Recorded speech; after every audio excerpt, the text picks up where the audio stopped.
estamos. Primero eso, de vuelta, gracias por participar. Lo que queríamos hacer nosotras, me presento primero, Ornella, de Géneros Micaela García, dentro del Grupo Bicentenario.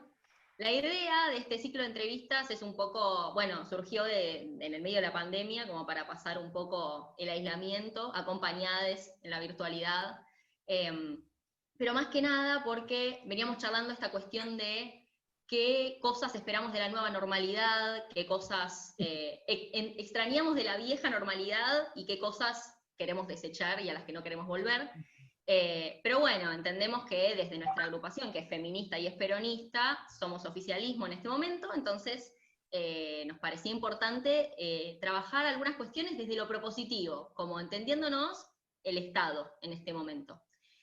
Pero bueno, primero vamos a hacer ahí un par de preguntas para conocerte un poco más a vos o para las personas que no te conocen. Así que vamos con la primera pregunta, que es, ¿cuándo empezaste a escribir y qué diferencias encontrás entre la Gaby escritora de ese primer encuentro con la escritura y la Gaby de ahora, escritora? Bueno, primero gracias por invitarme. Yo creo que son fundamentales estos espacios, Ornella, y también desde la agrupación, seguir manteniendo una gimnasia militante, que la verdad que se vuelve muy difícil en estos tiempos, ¿no? Porque nuestras militancias tienen que ver con el encuentro, y también nuestra energía. Digo, la energía feminista que se da y política, se da cuando una ve a las otras, ¿viste? Entonces te vas cargada de energía.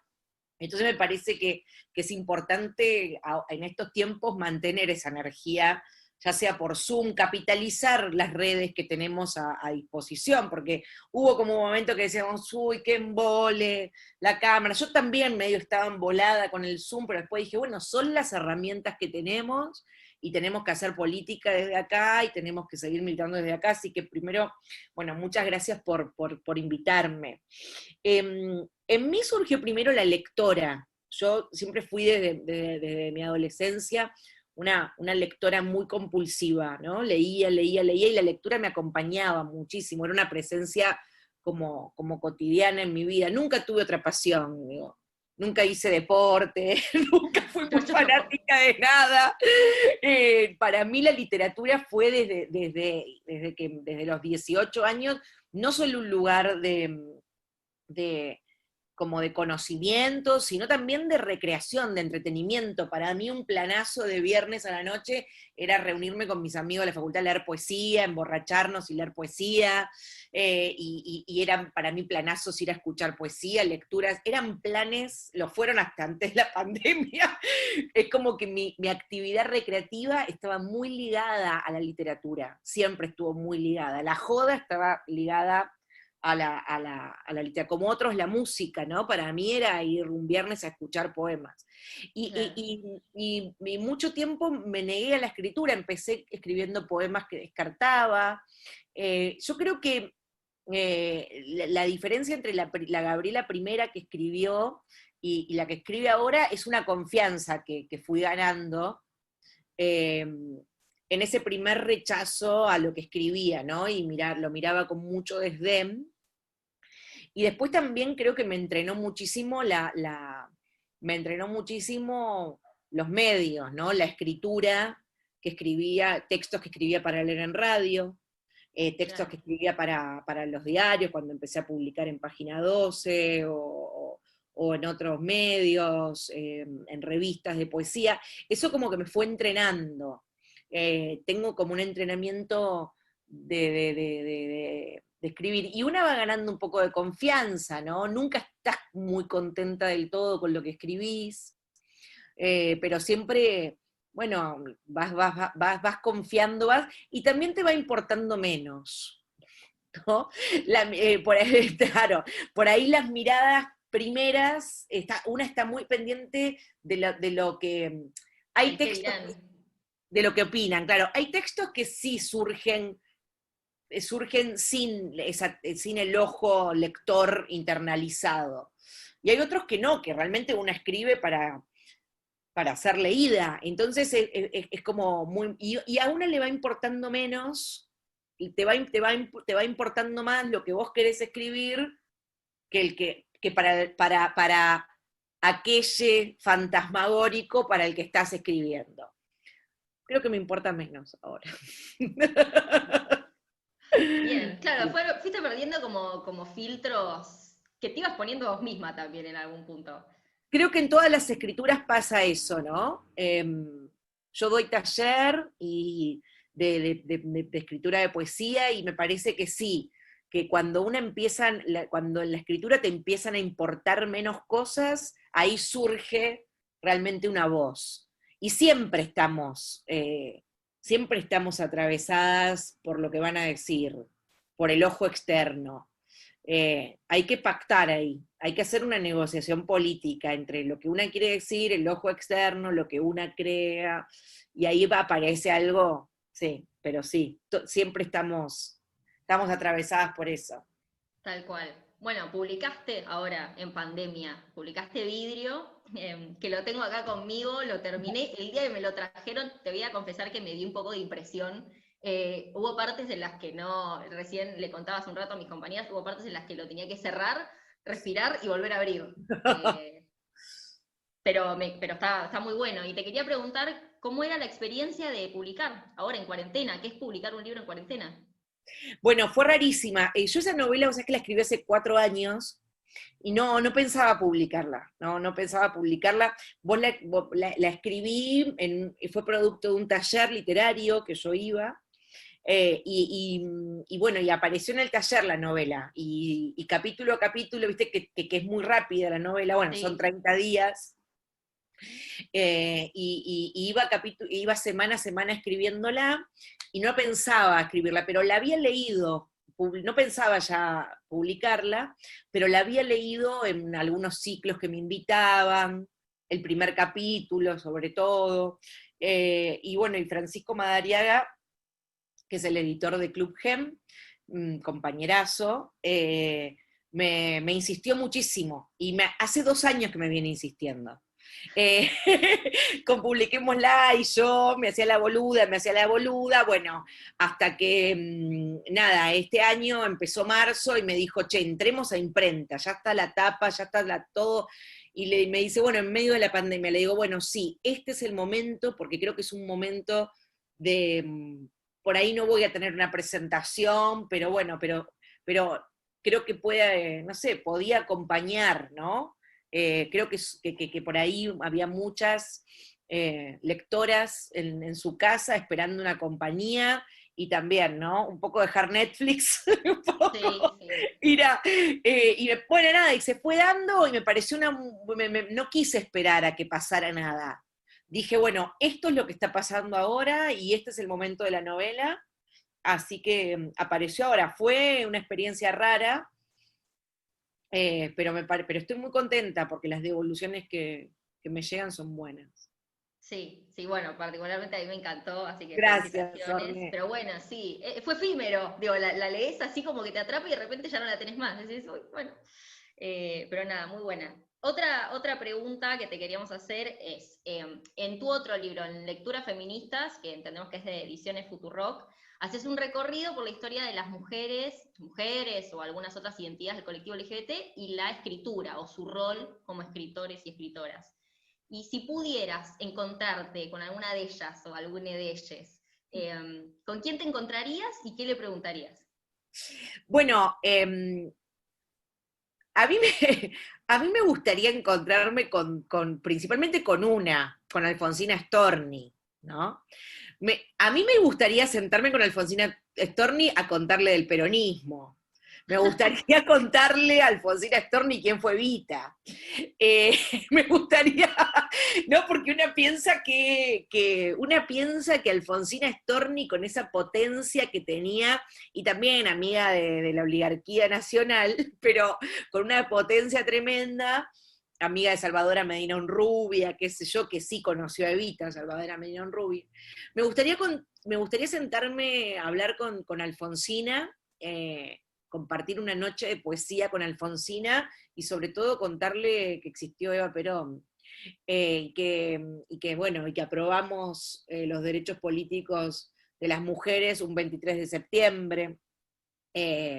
me gustaría contarle, creo que Alfonsina, que Alfonsina se vuelve, es una lectura que a mí me encanta el proceso de Alfonsina, porque una leyó a Alfonsina Storni en la escuela, ¿no? Después, viste, te queda esa idea que es la idea de Félix Luna, que, viste, que te vas con Alfonsina, con tu soledad, esa idea de que se suicidó por un amor no correspondido, y después Alfonsina te acompaña en el propio descubrimiento feminista. La vas diciendo, vas leyendo, ¿viste? Vas leyendo Hombres Pequeñitos y decís qué dice, y cada poema, La Loba, ¿no? Que me gustaría estar con un puñal entre mis ropas, ¿no? Como yo soy la loba, la que abandonó el rebaño, y va ganando, y cada vez que la leo, ahora estoy leyendo la prosa, más la prosa volviendo a leer que la puse en lectura feminista, sus escritos como periodista y la prosa de ella, y cada vez descubro algo más llamativo. Entonces, a mí la que más me atrapa es Alfonsina. Hoy me enteré de algo fantástico, Casu. Sí, la caso. La Casu va a sacar un disco con poemas de Alfonsina Storni. Me muero. Es una locura, y me parece que Alfonsina siempre está dando, o sea que bueno, me gustaría también encontrarme con Gabriela Mistral, con las poetas, con Aleí de Fopa también, con Gabriela Mistral me gustaría bastante, sí, con Aleí de Fopa también me gustaría contarle de la Argentina. Lo de Aleí de Fopa fue una de las primeras periodistas latinoamericanas, me gustaría del siglo XX, y me gustaría encontrarme con ellas. Bueno, ahí la segunda pregunta que tiene que ver con esto, me parece que engancha perfecto esto que dijiste, porque si tuvieras que hacer, ¿no? Vamos a imaginar, tuvieras que hacer el mismo recorrido que hiciste a lo largo de la historia del mundo, pero en Argentina, y respecto del lugar de las mujeres y personas del colectivo LGBT en los medios de comunicación argentinos, ¿no? Tenés que hacer un recorrido por la historia de los medios nuestros. Entonces, desde los que vos conocés o las que vos conocés, ¿quién te parece que cambió o marcó un antes y un después en nuestra historia por su manera de comunicar? Argentina, nos limitamos a Argentina. Después si querés abrimos a Latinoamérica. No, bueno, no sé, y cuando decimos medios de comunicación decimos, bueno, radio o también en escritura. Bueno, yo creo que en gráfica fue María Moreno, ¿no? En la gráfica fue María Moreno. Yo tengo acá un cuadro de una revista que se llamó Alfonsina, que fue el primer periódico de mujeres después de la dictadura, en democracia. Y creo que Alfonsina, que ese periódico para mujeres que lo dirigía María Moreno, tenía todo lo que María Moreno. Yo creo que María Moreno, hay un antes y un después en la escritura argentina, y principalmente en el feminismo, en la escritura del feminismo en la Argentina, de María Moreno, ¿no? Pondría ahí como un lugar también en la idea de escribir una crónica, ¿no? La crónica en la Argentina tiene con María Moreno una de sus mejores expresiones. Y en radio yo diría que Liliana Downes, ¿no? La figura de Liliana Downes mezcla también después de la recuperación de la democracia, después de dictadura, marca Liliana Downes una idea que une feminismo, derechos humanos y derechos LGTB. Ninguna figura de la radiofonía argentina marca como Liliana Downes esa tríada, con sus programas históricos, ¿no?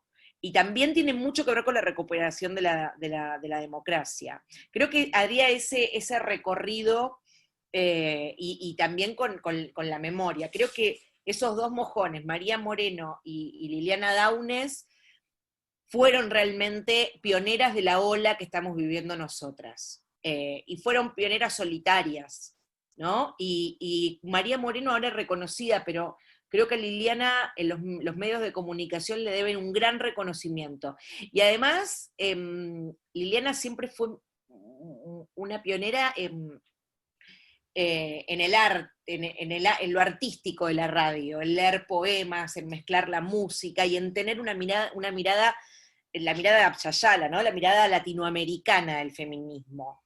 Me parece que ella es un antes y un después en la radio. Creo que yo quise hacer radio un poco por ella, ¿no? Y también esa idea de Liliana de mostrar políticamente tu posición, que Bien, también para las mujeres es doblemente costoso en un medio de sí, comunicación. Es muy, muy costoso. Es muy costoso para todas, ¿no? En la literatura argentina, por ejemplo, fue muy costoso para las escritoras peronistas decir que eran peronistas. Y quiero dar dos casos, ¿no? El caso de Libertad Dimitrópoulos y el caso de Aurora Venturini, ¿no? Aurora Venturini, que se exilió en el 55, íntima amiga de Evita, y que es una de las escritoras más grandes de la Argentina. Siempre se vuelca, ¿no?, la mirada sobre Silvina Ocampo o sobre otras, que también fueron invisibilizadas un poco, pero Aurora Venturini y Libertad Dimitrópoulos, que escribió una de las novelas más importantes del siglo XX, como es Río de las Congojas, quedaron muy opacadas en el mercado editorial, no tanto por su condición de mujeres, sino por su condición de mujeres peronistas. Entonces, bueno, ahí me parece que también hay que mirar cómo cuesta en los ámbitos artísticos posicionarse, cómo costó en los ámbitos artísticos posicionarse políticamente. sí, tal cual. Sí, sí, un doble costo. Bueno, y aprovechando esto, te pregunto, ¿qué cruces encontrás, puede ser a lo largo de la historia, puede ser en la actualidad, entre el feminismo y el peronismo? Bueno, creo que esa es una pregunta más práctica que teórica, ¿no? En el sentido de una praxis, y la idea, creo que lo que atraviesa a las dos es la idea de justicia social, ¿no? Y es la idea de la intersección del salir del biologicismo para pensar en clases sociales. Y esa es una idea bueno, que une feminismo y peronismo y que los cruza en varias esquinas. Se cruzan, digo, bueno, primero en la idea de la opresión, ¿no? De la idea de la opresión. Después la idea de la opresión y la idea de un grupo que oprime, una clase social que oprime otra clase social, y después una reivindicación también en el sentido del sentimiento. Porque, pues, decir, de unirse a a una causa que te convoca desde muchos lados, desde muchos lados emocionales, ¿no? El peronismo es emocional y el feminismo también es emocional, ¿no? Es una fuerza política emocional, y la otra fuerza política emocional que conozco es el peronismo, ¿no? Son fuerzas emocionales donde se comprometen no tu mirada del mundo, pero también tus emociones, ¿no? Y en ese sentido creo que se mezclan. Y después hay una praxis política que tiene que ver que el feminismo reclama derechos, ¿no? Entiende que los movimientos no son solo culturales, sino que se reclaman leyes, se reclaman derechos. Y nosotras como feministas reclamamos leyes, queremos la ley del aborto, queremos la ley de cupo, la ley laboral trans, ¿no? Ese pedido de derechos y un Estado activo interviniendo en lo privado e interviniendo en las vidas, lo vemos ahora, ¿no?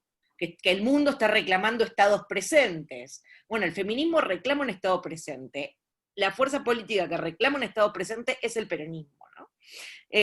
Resolvemos nuestras cuestiones de desigualdades económicas y sociales a través de leyes, ¿no? Y me parece que las grandes, bueno, los derechos políticos de las mujeres el 23 de septiembre, que estamos ahí con el Comando Evita pensando en reclamar ese día como feriado, porque la verdad que es como el Día de la Democracia, es el día donde la mitad de la población condenada a no votar, como eran las mujeres, accedimos al voto. Me parece que merece un feriado nacional.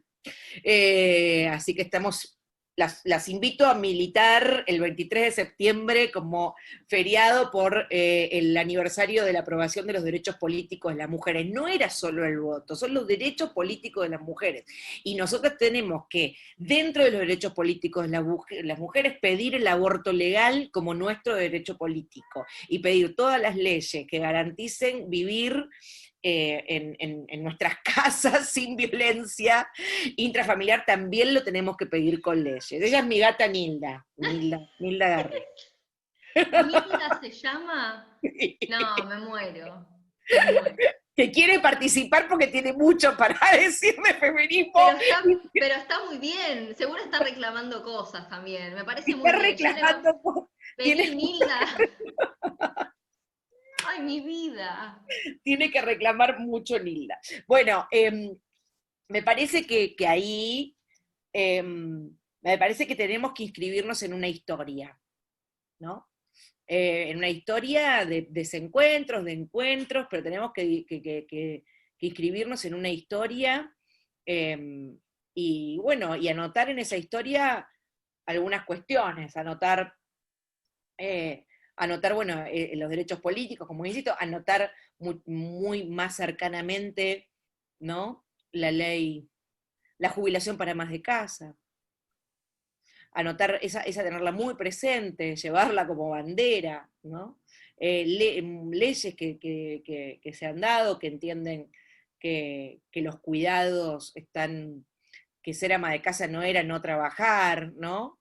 Todas esas leyes que hemos avanzado a fuerza de militancias callejeras y sociales también, ¿no? Cuánto hemos convencido a los chabones que nuestras madres no era que no trabajaban cuidándonos a nosotros, haciéndonos la comida, sino que era un trabajo que merecía una jubilación. Entonces, hay que insistir. Seguimos convenciéndolos, todavía Y estamos. seguimos convenciéndolos ahora. ¿Cuántas de nuestras compañeras en cuarentena se dieron cuenta del perno que tenían en la casa, que no sabe lavar nada, que no sabe prender el lavarropa, que no sabe atender nada? Ahora, 2020, hermana, vivías con un perno. Bueno, pero a ese perno hay que entrenarlo, hay que convencerlo. Yo creo como peronista en la constitución de mayorías, ¿no? En convencer, en acercar a los varones a nuestro movimiento, en hacerlos parte, en que creo en eso, ¿no? Creo en el Me consenso. parece, perdón, re importante lo que dijiste sobre la vejez y toda esta edad como jubilatoria, que es algo que está bastante invisibilizado, o dentro del feminismo mismo no es algo que se labure mucho. Me No, parece que sí, no. que falta debate ahí, falta pensar cuál es la vejez que queremos. ¿Cuál es la vejez que queremos? Falta también el derecho al buen vivir, el derecho al buen morir también, ¿no? ¿Quién querés que te cuide? ¿Cómo querés morir? ¿No? Me parece que hay que pensar esas cuestiones en nuestro movimiento. A mí, a mí me interesa muchísimo, creo que fue una de las leyes que le cambiaron muchísimo la vida a muchas mujeres, que no recuerdo en qué año fue que se aprobó la ley de jubilación a amas de casa, pero bueno, le cambió muchísimo la vida a esas mujeres que estuvieron toda la vida en la familia relegadas, diciendo vos no trabajás, no disponiendo de dinero. Me acuerdo que una compañera una vez me había dado un dato de cuántas mujeres se separaron grandes ya después de los 60 años porque tenían la jubilación de amas de casa.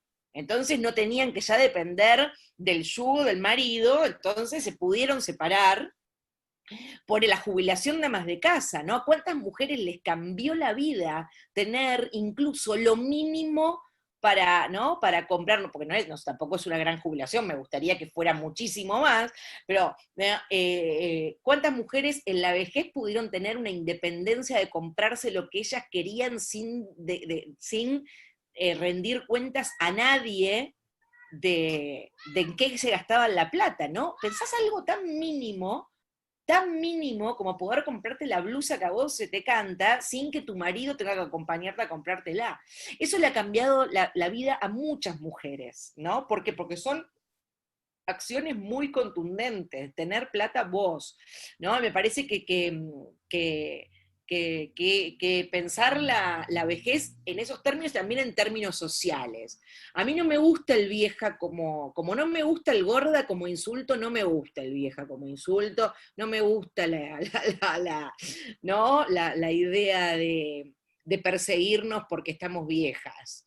Me da el mismo escozor que cuando compañeras dicen, ay, estoy gorda, y hermana, ahí hay algo que trabajar, ¿no?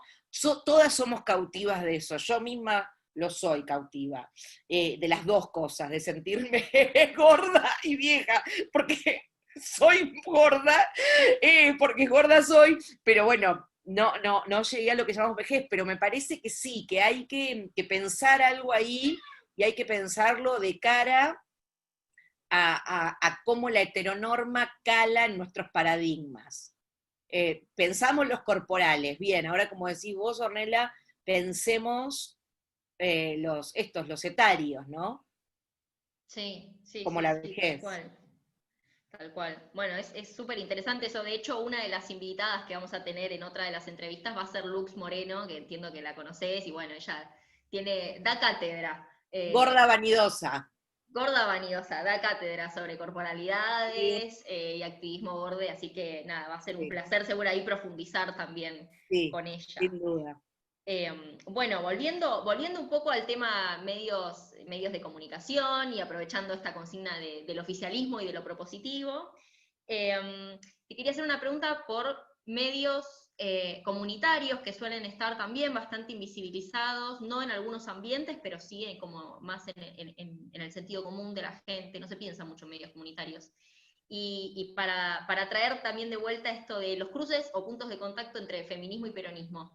La agenda feminista que vemos en los medios, ¿te parece que tiene un tratamiento distinto en los medios comunitarios que los medios hegemónicos o grandes medios de comunicación? Sin duda hay, recién hablaba con Radio Universidad de La Plata hace un ratito, un programa que creo que se llamaba Cupo o algo así, buenísimo, y pensaba en la diferencia abismal que hay entre radios comunitarias, independientes, cooperativas en todo el país, en el tratamiento y en la militancia feminista que hay, y cómo toda esa militancia de base, ¿no? Muy potente, con un discurso además muy concreto sobre el movimiento transfeminista, se licúan los medios hegemónicos y comerciales, ¿no? Pero se licúa no gratuitamente, ¿no? Se licúa porque los medios hegemónicos y comerciales tienen que seguir sosteniendo un status quo comercial de consumo del que el feminismo es crítico, es absolutamente crítico, ¿no? Es decir, la idea del consumismo y también ahora que, por ejemplo, parte del feminismo está instalando la agenda ambiental, extractivista, ¿no? De pensar otro mundo posible viviendo esta pandemia, el feminismo está ahí tratando de unir. Yo veo que muchas feministas están tratando de unir la agenda anti-extractivista, antiespecista. Me parece que cuando está en la potencia de las bases, que cuando llega a los medios hegemónicos o comerciales, diría yo, para puntualizarlos bien, ¿no? Que dependen de otros grandes grupos económicos con intereses económicos, ahí se licúa. Tienen que hacerlo, pero tienen que hacerlo cosméticamente, ¿no? Tienen que poner un programa que diga mujeres con ninguna feminista. Tienen que, ¿no? Digo, no está mal que sean mujeres, lo que está mal no está mal, no es algo que a mí me represente, ni represente a la marea y a las millonadas de mujeres feministas que estamos en la Argentina. Pero hay una necesidad, hay una presión. También la presión del cupo, ¿no? De decir, bueno, ya, qué sé yo, programas, programas tan canónicamente machistas como Polémica en el Bar, qué sé yo, como Ah, esos programas, hay mujeres, ¿no? Esa es la potencia de nuestros movimientos. Ahora, ¿llegan licuados, llegan cosmetizados? Sí, por supuesto, porque lo comercial establece siempre esa tensión con lo popular, ¿no?